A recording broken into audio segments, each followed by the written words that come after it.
Hello guys and welcome back to Cloud Page Philippines. Gawa tayo ng energy check para po sa may mga Sun, Moon, at Rising na Taurus. And gamit natin tong card na to. So kung bago ka, subscribe, like, and share. Your card, Taurus, is the Hanged Man.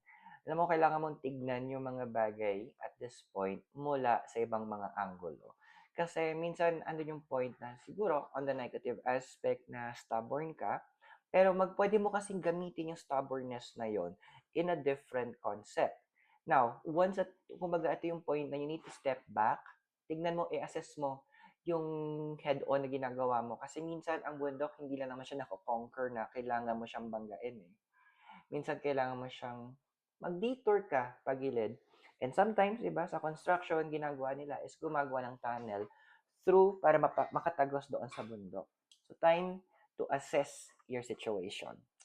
Hope nakatulong yung reading. Those are for guidance purposes. Use your free will wisely.